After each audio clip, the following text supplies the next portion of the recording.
한 번 더 인사할 때 주님의 이름으로 축복합니다.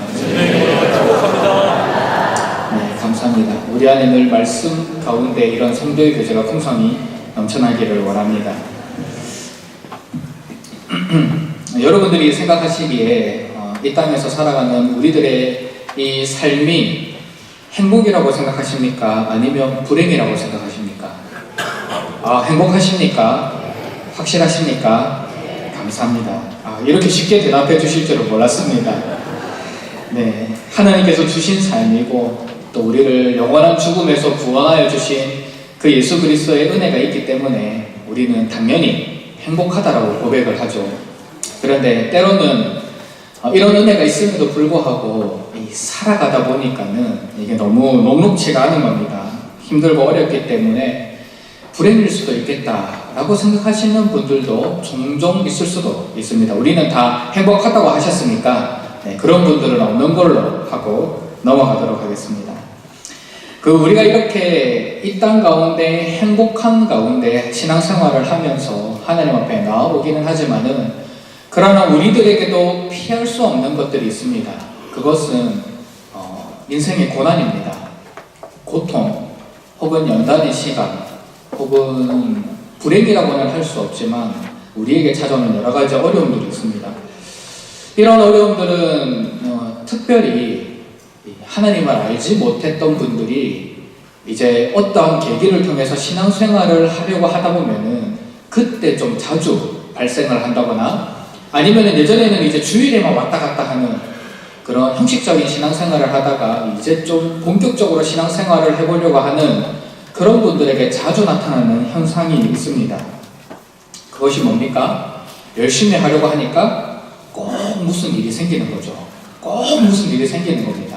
신앙생활을 안 하다가 이제 신앙생활을 하려고 하는 사람들은 꼭 집에 오한질고가 찾아오면서 아이고 내가 이렇게 그냥 살던 대로 살아야지 뭘 하나님을 믿겠다고 하면서 이제 후회를 하는 그런 경우가 있기도 하고 또 신앙생활을 이렇게 해 나가시면서 형식적으로 다니시다가 이제 열심히 해보려고 하다 보니 사람을 많이 만나게 되고 그러다 보니 막 상처받는 말을 듣게 되고 시험에 들게 되고 그러다 보면 또 고통 가운데 거하게 되고 아이고 나는 그냥 막 주일에만 왔다 갔다 하는 게 내 체질인가 보다 이렇게 생각을 하시는 경우들이 종종 있습니다. 이런 일들이 없으면 얼마나 좋겠습니까? 그지요? 하나님을 믿는다고 하면은 하나님께서 준비해 주신 그 풍성한 복들만 누리면서 살아가고 믿기만 하면 잘 되고 믿기만 하면 형통하고 좀 신앙생활을 열심히 하려고 하면 하나님께서 복을 물붓듯이 부어주셔가지고 진짜 하나님께서 이런 은혜를 주셨더라 하나님은 정말 살아계시다 라면서 신앙생활을 하면 얼마나 좋겠습니까? 그런데 하나님은 그렇게 일하시지 않으십니다. 이상하게도 하나님께서 일하시는 방법은 우리의 기대와는 사뭇 다릅니다. 물론 여기 앉아 계신 모든 분들이 다 생김새도 다르시고 성격도 다르시고 우리가 다 다르듯이 하나님께서도 우리 각자에게 일하는 방법은 다 다릅니다. 그 사람에게 맞는 성격과 기질과 그런 모든 것들을 활용하셔서 우리를 만나주시는데 그러나 언제나 변하지 않는 진리가 있다면 하나님께서는 한 영혼을 사랑하실 때에 그 영혼을 연단의 시간을 허락해 주신다는 거죠. 그 연단의 시간을 한 사람에게 인생에 있어서 반드시 만나게 해주신다는 것입니다. 당신의 사랑하는 백성들을 고난으로 인도하시고 그 인생의 광야로 내몰아 가시면서 그곳에서 훈련시키시고 하나님을 찾도록 하는 것이죠. 그래서 우리가 인생의 광야의 길을 걷고 있다면 혹 지금 내가 고난의 시간을 지나고 있는 상황이라면 그런 분들이 계시다면 우리는 좌절하거나 실망하지 말아야 합니다. 우리에게 찾아온 이 고난 내가 지금 견뎌내고 있는 이 정말 남들에게 말할 수 없는 이 숨막히는 상황 이 모든 것들을 믿음의 눈으로 바라본다면 그것은 우리에게 주시는 하나님의 복입니다. 가장 대표적인 예가 예수님이지 않겠습니까? 예수님, 한 인생이 겪을 수 있는 가장 비참한 고통 함께 했던 모든 사람들이 외면하고 심지어 자신이 믿고 따르고 함께 있었던 그 하늘 아버지조차도 외면하신 그 비참한 고통 가운데서 예수님은 진정한 승리를 이루어 가셨습니다. 바로 그 십자가 위에서 예수님 한 개인이 겪을 수 있는 가장 처절한 고통 가운데서 하나님은 그곳에도 역설적이게 하나님의 영광의 승리를 보여주신 것이죠. 그것처럼 하나님께서 우리들에게 인생의 광야의 길을 허락해 주셨을 때 우리가 그 길을 걸어간다고 한다면 우리를 연단하고 훈련하고 난 이후에 영광스럽게 저와 여러분들을 사용해 주실 것입니다. 오늘 우리가 읽은 본문도 이런 내용을 우리에게 알려주고 있습니다. 오늘 본문에는 다윗이 등장합니다. 다윗은 이새의 막내 아들로서 베들레헴에서 양을 치고 있었습니다. 나이는 어렸지만 하나님을 향한 온전한 믿음을 가지고 있었고요. 그리고 이전에는 물론 이제 목동 일을 하면 여러 가지 어려움도 있었겠지만 전체적으로 봤을 때는 비교적 평탄한 길을 걸어갔습니다. 그러나 다윗의 인생에 있어서 가장 큰 전환점이 있다면 골리앗과의 전쟁입니다. 골리앗과의 1대1로 전쟁하는 그 전투에서 승리하면서 다윗의 인생이 완전하게 바뀌게 되었습니다. 당시에 유대인들이 전쟁에 나갈 수 있었던 나이는 20세였습니다. 20세부터 전쟁에 참여할 수 있었는데 다윗이 골리앗과 전쟁을 할 때에 전쟁에 참여한 상태였습니까? 아니면 심부름을 가다가 만나게 된 겁니까? 네, 잘 알고 계시죠? 나이가 아직 어려서 전쟁에 참여하지는 못하고 부모님의 심부름을 하기 위해서 그곳에 가다가 이제 골리앗과 싸우게 되는 거죠. 전쟁에 참여하지 않았다는 것은 나이가 20세 미만이었다는 것을 의미합니다. 아직 전쟁에 참여할 자격조차 없는 그 소년, 어린 소년이 적국의 거대한 장수를 무너뜨리는 그 일을 했을 때 백성들 사이에서는 두고두고 이야기거리가 되지 않았겠습니까? 그 이후에 다윗은 군대 장관이 되어서 사울의 군대 장관이 되어서 군사들을 이끌고 다닙니다. 더 나아가서는 사울의 사위까지 되었습니다. 이 정도 되면은 다윗의 인기가 하늘을 찌를 듯 했습니다.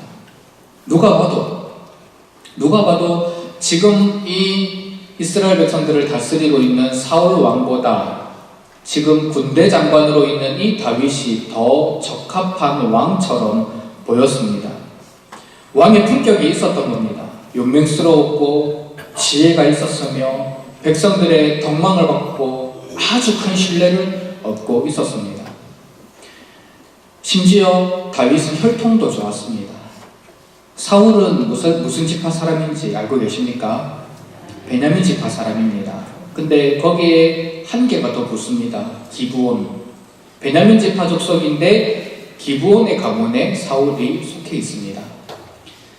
이 기브온의 가문은 혹시 알고 계시는 분 있으시겠지만 여호수아가 그 가나안 정복 전쟁을 할 때 저 멀리서 온 것처럼 속여가지고 다윗과 화친을 맺었던 족속이었습니다. 그러니까 이 사울의 출신 성분, 이 가족 가계도를 보면은 왕이 될 만한 사람이 아니었던 거죠. 근데 다윗은 어떻습니까? 다윗은 무슨 지파 사람입니까? 다윗 대답이 안 나와서 당황했습니다. 다윗은 유대 지파 사람이죠. 유다 지파 사람입니다. 어디서 자랐습니까? 베들레헴입니다. 그지요? 다 알고 계신데 지금 말씀을 안 하고 계시는 거죠. 출신 성분만 비교해봐도 이렇게 표현하면 안 되지만 가족들만 비교해봐도 사울은 조금 힘이 없는 가문, 힘이 없는 가정. 다윗은 출애굽했을 때부터 이 리더의 역할을 했던 유다 지파의 족속으로 태어났습니다. 누가 봐도 지금 왕은 사울인데 왕의 이 품격을 가진 사람은 다윗이었다는 거죠. 약 20세의 전후가 된 다윗. 어쩌면 자기 인생에 있어서 가장 황금기의 인생을 보낼 수 있는 시간에 접어든 다윗이었습니다. 그런데 오늘 우리가 읽은 이 본문 말씀을 보면은 이런 다윗에게 어떤 일들이 일어났습니까? 오늘 본문 말씀을 아까 쭉 읽어보셨을 때에 긍정적인 모습이 많이 있었습니까? 아니면 부정적인 모습이 많이 있었습니까? 부정적인 모습이 많이 있습니다. 1절 말씀을 보면은 다윗이 아둘람 굴로 도망한 모습이 나와 있습니다. 2절 말씀을 보면은 환난당한 자, 빚진 자, 마음이 원통한 자가 다 그에게로 모여서 떠도는 생활을 하고 있다는 것을 우리는 볼 수 있습니다. 분명히 얼마 전까지만 해도 사울 왕의 사위였습니다. 사울의 군대 장관이었습니다. 골리앗을 이김으로 자신의 개인의 주가가 하늘을 치솟듯이 올라갔습니다. 그랬던 영광의 순간이 이제 한날 물거품으로 변해버렸고 사울의 박해에 의해 도망치는 그런 도망자의 신분이 된 것입니다. 저는 이 본문을 묵상하면서 이런 의문이 들었습니다. 하나님께서는 왜 다윗에게 시련을 허락하셨을까? 왜 다윗에게 이 시련에 사울의 박해에 쫓겨다니면서 생명의 위협을 당하는 그런 시련을 허락하셨을까? 분명히 다윗이 가지고 있는 이 자질, 나이는 어렸지만 다윗이 성경 말씀을 통해 보여주고 있는 자질은 이미 충분히 사울보다 더 탁월하게 이스라엘 백성들을 다스릴 수 있는 왕이 되어 그 백성들과 함께 생활할 수 있을 만한 모습을 보여주었는데, 심지어 다윗은 지금 이미 사무엘, 그 당대의 최고의 영적인 지도자였던 사무엘을 통해서 앞으로 왕이 될 것이라고 기름 부음까지도 받았는데 왜 다윗에게 이런 연단의 시간을 허락하셨을까? 이런 의문이 들었습니다. 지금 쓰셔도 충분히 사용하시는데 왜 이런 시련의 시간을 허락해 주셨을까? 이제 막 꽃을 피우려고 하는 다윗에게 하나님은 감당하기 힘든 시간을 허락해 주셨던 겁니다. 이런 상황을 만나게 된 다윗의 마음은 어땠겠습니까? 거의 모든 것이 무너져 내리지 않았겠습니까? 자신이 이제 왕이 될 것이라고 예언도 받았고 기름 부음도 받았습니다. 손꼽아 왕이 될 시간들만을 기다리면서 왕으로서의 준비하는 그런 시간을 보내야 되는데 지금 다윗은 사울에게 쫓겨 도망다니기에 바쁜 모습을 우리는 오늘 본문 말씀을 통해 보게 됩니다. 언제까지 쫓겨다녔느냐? 정확하게는 알 수 없지만 사무엘하 5장 4절 말씀을 보면 그에 대한 힌트가 있습니다. 우리 같이 한번 읽어보겠습니다. 시작. 다윗이 나아가 30세의 왕위에 올라 40년 동안 다스렸으되. 다윗이 왕위에 오른 나이는 30세입니다. 많은 나이가 아닙니다. 젊은 나이입니다. 근데 아까 전에 블레셋을 쓰러뜨렸을 때의 나이가 몇 세가 안 됐다고 했습니까? 20세가 안 됐습니다. 그지요? 군대에 있지 않았기 때문에 20세가 안 되는 나이에서부터 30세의 왕이 될 때까지 무려 10몇 년 동안 다윗은 사울 왕의 박해를 받으면서 피해 다니면서 훈련받고 연단받는 그런 시간을 가졌다라는 것이죠. 인간의 관점에서 보면 10몇 년 동안 연단받는다. 도무지 끝나지 않을 그런 연단이었습니다. 인생의 깊은 나락 속에서 영적인 어두움과 그 깊은 터널 속에서 지나고 있는 것처럼 그렇게 느껴졌을 수도 있습니다. 그러나 하나님은 그런 연단 가운데 다윗을 정금과 같이 훈련시키셨습니다. 매 순간 만나는 그런 어려움은 인간의 눈으로 봤을 때는 위기였지만 하나님의 관점에서 보면은 다윗을 앞으로 진정한 왕, 이스라엘을 대표하는 왕, 하나님께서 인정하는 왕으로 세우기 위한 준비 단계였고 훈련의 단계였습니다. 하나님께서 다윗을 어떻게 훈련시키셨느냐? 아까 전에 1절 말씀을 함께 살펴보았죠. 다윗이 그곳을 떠나 아둘람굴로 피했다라고 되어 있습니다. 그곳을 떠나. 그곳은 블레셋 사람이 있는 가드 지역이었습니다. 사울의 박해를 피해 먼저 블레셋으로 내려갔습니다. 그곳에 가면 살 수 있지 않을까. 그런데 블레셋은 적국이었습니다. 이스라엘의 적국. 심지어 다윗이 블레셋의 장수였던 골리앗을 쓰러뜨렸다는 이야기가 파다하게 퍼져 있었습니다. 그래서 결국 다윗은 블레셋 그 가드 왕이 있는 그 지역에서 침을 흘리면서 미친 채 하면서 겨우 살아서 돌아옵니다. 그렇게 살아서 돌아오고 난 다음에 지금 이 아둘람 굴로 도망했다라고 되어 있는 것이죠. 아둘람 굴은 유다와 블레셋 지역의 경계선에 있었습니다. 그리고 이 주석을 찾아보니까는 400명 정도가 생활할 수 있을 만한 넓은 공간에 굴이 있었다고 하기도 하고, 또 거기에는 물이 있었던 지역이기 때문에 충분히 피난 생활을 할 수 있었다고 합니다. 아둘람 굴의 지는 거기서 피해가지고 하루하루 생활을 하는데, 자신의 한 사람의 생명을, 목숨을 건사하기도 힘든데 지금 다윗에게 수많은 사람들이 몰려옵니다.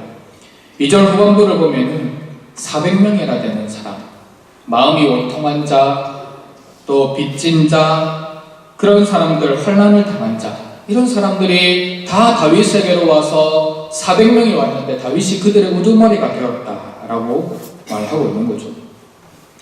사울이 더욱더 집요하게 다윗을 추적해 들어오니까 결국 다윗은 자신과 함께 있는 부모님을 의탁을 시킵니다. 3절 말씀을 보면은 모압 왕에게 그 부모님을 맡깁니다. 모압 왕에게. 사실 모압은 그 당시에 이스라엘과 직접적으로 이 적대적 관계를 가지고 있지는 않았습니다. 당시에 이스라엘은 블레셋과 이제 전쟁을 벌이고 있었기 때문이죠. 그러나 모압 또한 잠재적 적국이었습니다.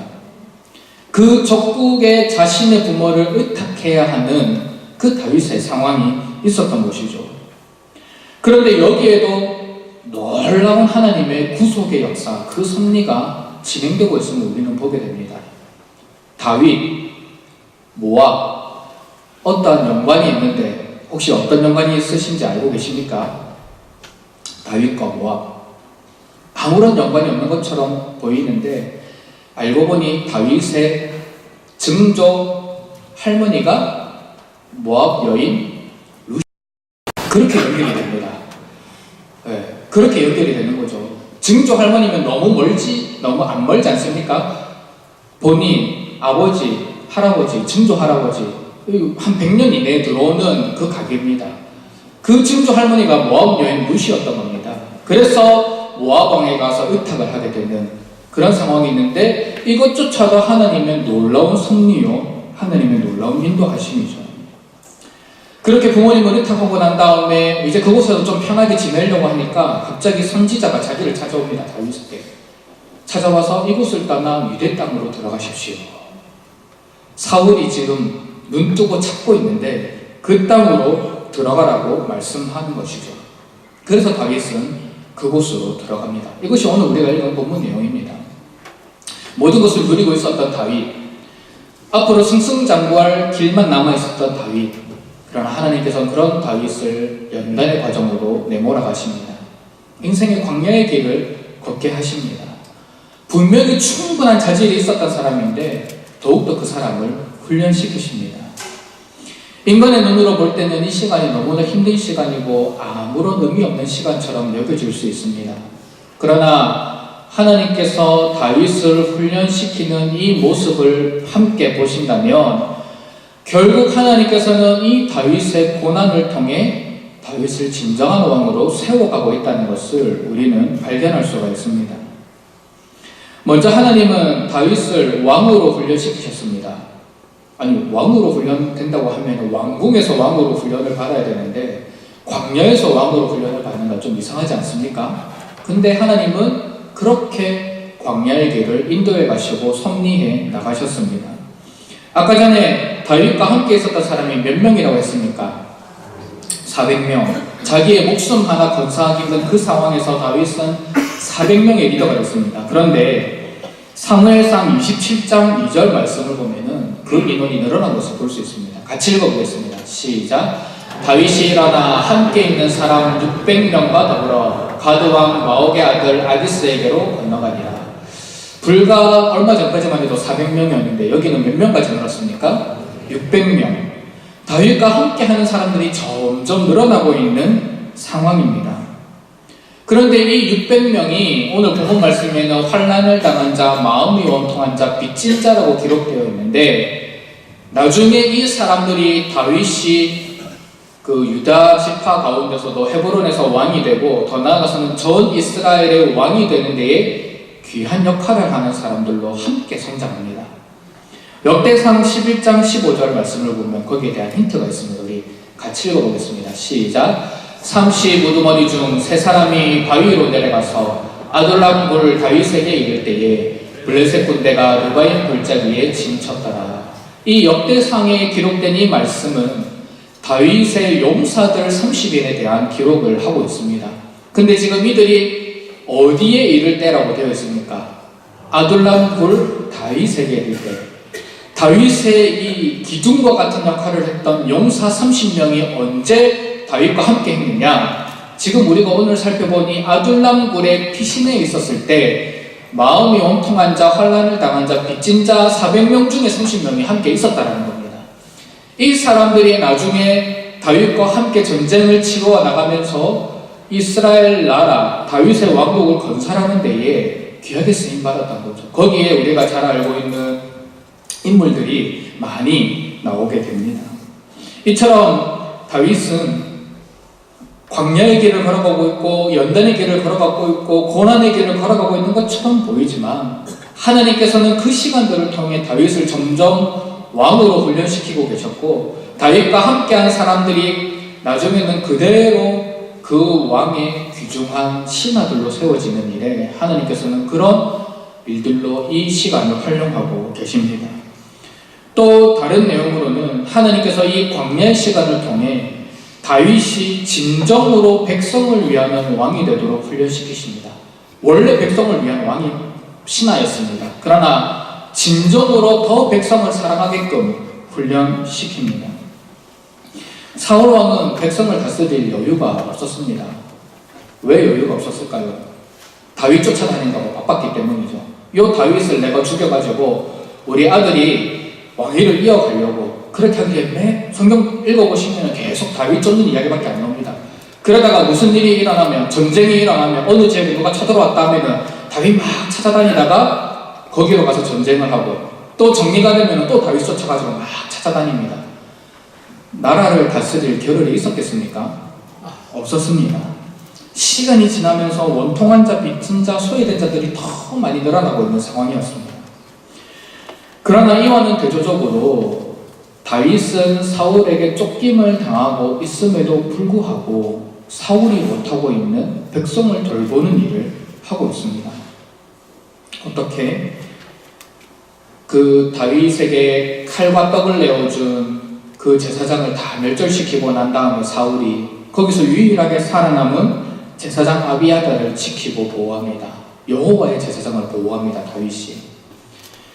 또 블레셋 사람들이 그일라라는 지역을 쳐서 점령하였을 때에 다윗은 그 사람들을 외면하지 않고 하나님께 물어보고 그 사람들을 구원해주러 달려나갑니다. 사무엘상 23장 5절 말씀을 보면 이렇게 되어 있습니다. 다윗과 그의 사람들이 그일라로 가서 블레셋 사람들과 싸워 그들을 크게 쳐서 죽이고 그들의 가축을 끌어오니라. 다윗이 이와 같이 그일라 주민을 구원하니라. 사울 왕이 해야 되는 역할입니다. 블레셋에서 쳐들어왔으면 사울 왕이 그 주민을 구원해내야 되는데 지금 쫓겨다니고 있는 다윗이 그일라 주민들을 구원해내고 있습니다. 이것뿐만이 아닙니다. 사울을 만날 때마다 살려주지 않습니까? 사울을 죽일 수 있는 상황이 있음에도 불구하고 다윗은 하나님께서 기름 부어 세운 왕이기 때문에 하나님께서 하실 것이다 라고 하면서 사울을 살려보냅니다. 연단의 마지막 시간을 보내면서 블레셋 사람들에게 가서 거하고 있을 때에 다윗이 무엇을 했느냐? 이 유다인들에게, 유다 지파민들에게 이 방해가 되고 잠재적인 위협을 가할 수 있는 유다 남방 지역을 쳐서 평정시키는 역할을 합니다. 이 모든 행동 하나하나 제사장을 보호하고 같은 민족의 백성들을 구원하고 심지어 아까 그 구원해줬다는 그일라 주민들은 다윗을 뒤통수를 때립니다. 사울에게 다윗이 지금 여기 있다고 밀고 하면서 다윗이 또 거기서 또 도망가는 그런 상황도 있습니다. 그럼에도 불구하고 그일라 사람들을 구원해주고 사울 왕을 살려주고 잠재적인 위협을 가하는 사람들을 없애는 그런 일련의 역할들을 이 연단의 시간을 통해 하면서 진짜 왕의 역할이 무엇인지 다윗은 하나님께 직접 배우고 있었습니다. 마지막으로 다윗은 하나님은 다윗으로 하여금 전적으로 하나님을 의지하는 삶, 계시 의존적인 삶을 살아가도록 훈련시키셨습니다. 다시 오늘 본문 말씀으로 돌아와 보면 다윗의 믿음의 고백이 대단한 것을 알 수 있습니다. 우리 3절 말씀 한번 보시겠습니까? 3절 말씀을 보면은 자신의 부모님들을 모압 왕에게 의탁하면서 고백하기를 이렇게 고백합니다. 하나님이 나를 위하여 어떻게 하실지를 내가 알기까지야. 다윗이 지금 잘 나가고 있는 상황이 아닙니다. 생명의 위협을 느끼며 쫓겨가고 있습니다. 근데 그 가운데서도 이런 믿음의 고백을 합니다. 하나님께서 나를 위하여 어떻게 하실지 내가 알기까지 우리 부모님을 맡아달라고. 하나님이 나를 위하여 어떻게 하실지를 내가 알기까지. 그 고난과 인내와 연단의 시간 가운데 이 모든 것이 하나님의 손 안에 있음을 다윗은 고백드리는 겁니다. 하나님께서 나와 함께 하신다. 하나님이 나를 위해서 일하신다.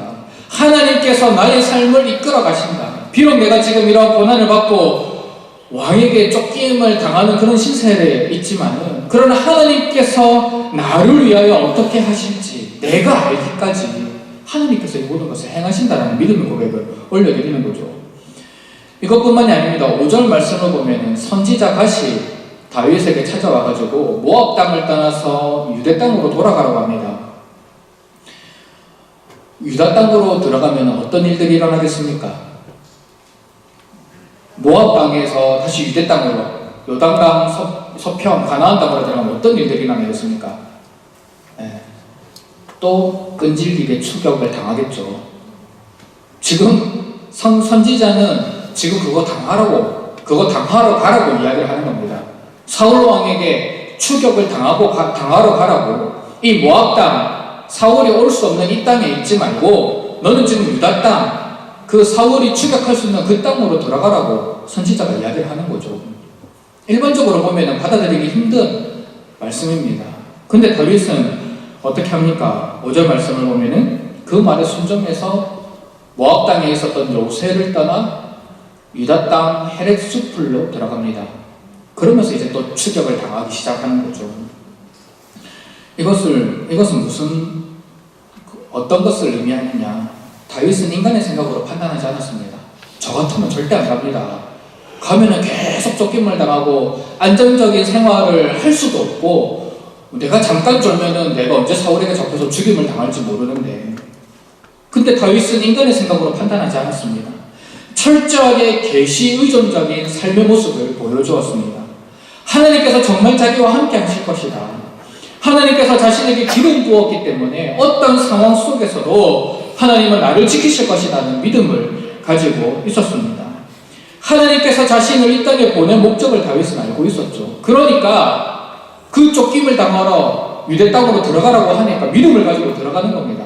하나님께서 정말 나를 지킨다는 믿음 없고, 하나님께서 정말 이 연단의 끝에 나를 영광스럽게 왕으로 세워서 이 나라를 다스리게 할 것이라는 확신이 없으면 그 땅에 들어갈 수 있겠습니까?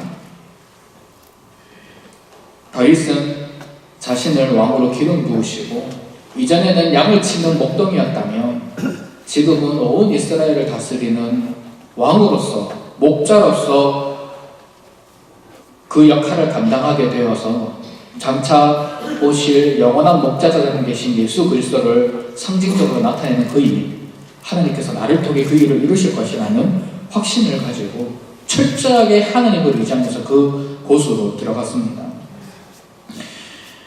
우리가 아는 다윗, 믿음의 용사요, 또 왕이 된 이후에 승승장구하는 삶을 살아가고 수많은 시편을 지어내고 그렇게 하나님을 전적으로 경외하는 그 다윗이 언제 만들어졌느냐? 저는 이곳에서 만들어졌다고 생각합니다. 이 십몇 년 동안 정말 철저하게 하나님만 의지하면서 때로는 죽음 직전까지 내몰리게 되는 그런 상황 가운데서도 사울이랑 한 동굴 안에 있었으니까 정말 삐끗하면 잡혀서 죽지 않았겠습니까? 그런 상황 가운데서도 철저하게 하나님을 의지하는 그 신앙, 광야의 길을 걸어갈 때도 하나님이 나와 함께 하실 것이고 이 연단의 시간이 끝나면 하나님께서 나를 사용하실 것이라고 고백하는 그 믿음, 그 믿음이 다윗을 만들어낸 겁니다. 그래서 다윗이 인생에 관련해 우리가 너무나 잘 아는 시편 하나를 고백하지 않습니까? 여호와는 나의 목자시니 내게 부족함이 없으리로다. 여호와는 나의 목자시니, 내가 광야에서 총각을 다투면서 쫓김을 당해봤는데 여호와는 나의 목자시더라. 내가 양떼를 인도하는 것처럼 여호와 하나님이 나를 인도해 가시더라.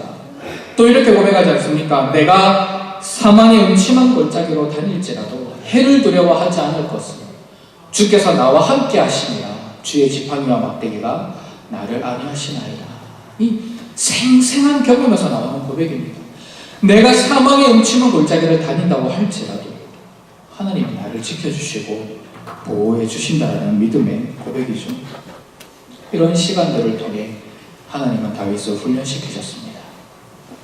다윗은 처음부터 왕이 될 자질이 풍성했습니다.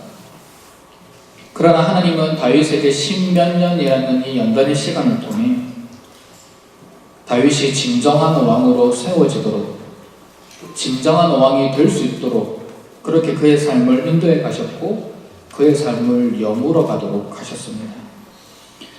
여러분, 풋사과도 사과입니다. 익지 않은 사과도 사과입니다. 그 나름의 맛은 있습니다. 그러나 진짜 우리가 풍성한 사과의 맛을 느끼기 위해서는 오랜 시간을 통해 따사로운 햇볕을 받고 비바람을 견뎌내고 잘 연결해가지고 익을 그때까지 기다려야 우리는 정말 맛있는 사과를 먹을 수 있습니다. 이처럼 다윗은 그때도 왕이 될 수 있었습니다.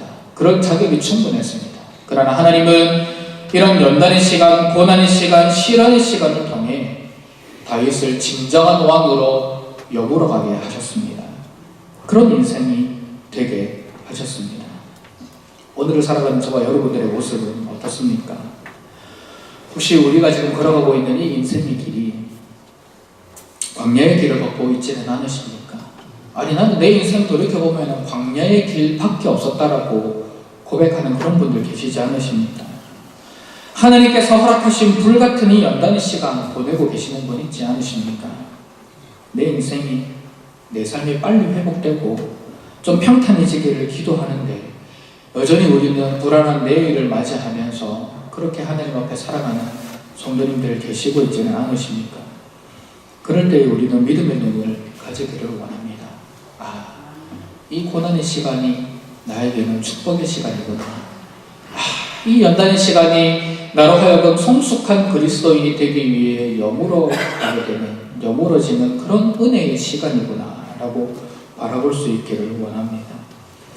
우리가 이 고통의 시간, 연단의 시간을 정말 인간의 눈으로 바라보면 불필요한 시간입니다. 답이 없습니다. 오히려 우리로 하여금 더욱더 절망으로 떨어뜨립니다.